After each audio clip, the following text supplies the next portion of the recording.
Hey there, Sabrina here. I hope that you are doing great. It is such a joy to see you again.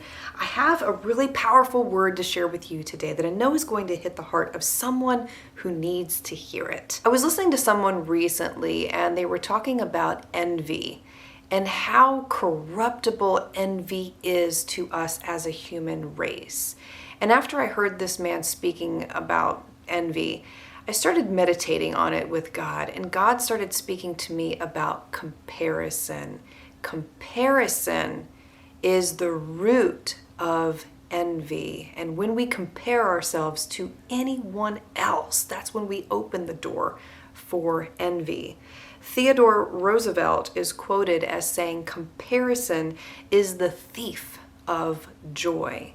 So comparing yourself to someone else, comparing your children, comparing your marriage, comparing your education, if you compare, you're not only opening the door to envy, but you're allowing the enemy to steal your joy. Luke 12:15 says, "And he said to them, 'Take care and be on your guard against all covetousness, for one's life does not consist in the abundance of his possessions.'" And we know that covetousness is the 10th commandment. We're told, "Thou shalt not covet." And that's why we're told that, is because when we covet, then we open up the door to comparison, which in turn opens up the door to envy. And it's in our human nature to compare ourselves to one another. It's just something that's inherently there. But this is one of the works of the flesh. If you go to Galatians chapter 5, and you look at the list of the works of the flesh, one of them is envy. Now, when we open up the door to comparing ourselves to anyone else, it creates a myriad of problems, as you can imagine. We can create anger, bitterness, resentment. It can cause us to complain. It can cause us to gossip or slander. It can cause us to hate. It can also cause us to become critical and judgmental. When we compare ourselves to others, we're focusing on what we lack rather than what God has given us. God has given you so much. Can I just say that? And I've had to tell myself this quite often. Because I have been guilty of all of this. And this is why God's been speaking to me about it. I used to be so guilty of complaining, and I realized at the root of it, I was comparing myself to other people. I was comparing my marriage. I was comparing my kids.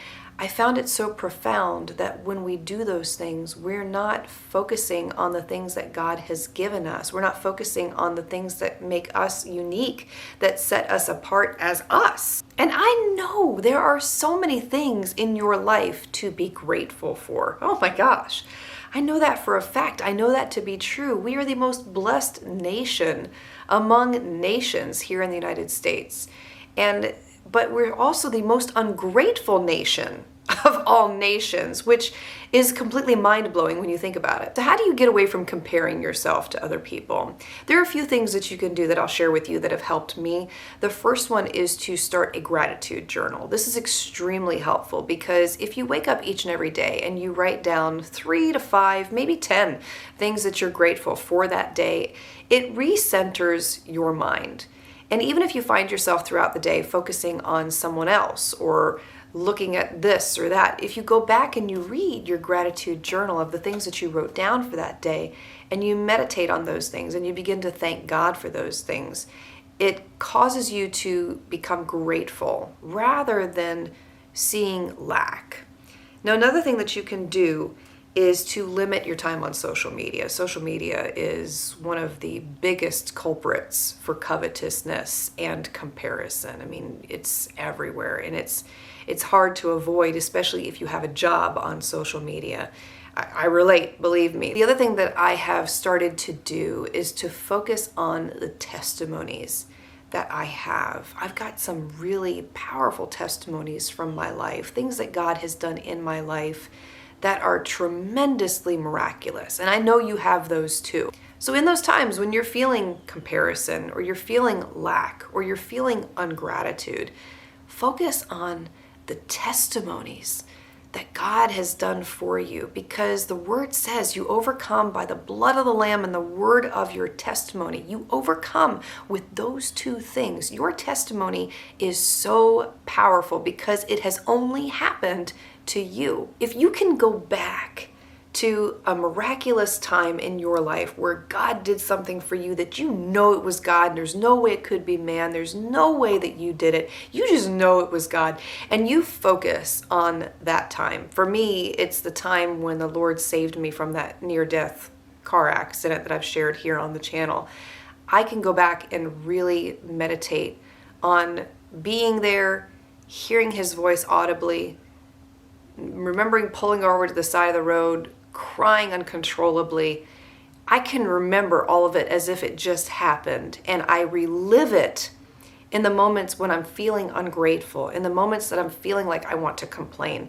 And when I relive it and I remember God's mercy and his grace and his forgiveness and his patience and his loving kindness towards me in that testimony, that moment that only he did for me, man, does it bring me back to right where I'm supposed to be. And so I would recommend that to anyone who's struggling with anything that I've mentioned in this video, is just focus on the testimonies, the miraculous miracles that God has done for you and you alone. And can I just say, we are coming into a time where you cannot afford to have your joy stolen. You're going to need your joy in the coming months, in the coming years, more than ever. The joy of the Lord is your strength. So recognize when the enemy is trying to steal it from you, even in the moments where it doesn't look like it's that big of a deal. But comparison will steal your joy. So I hope that this has blessed you today. If it has, you're always welcome to follow for more content like this. Thank you so much for being here, for taking the time to watch. I speak love, peace, and joy.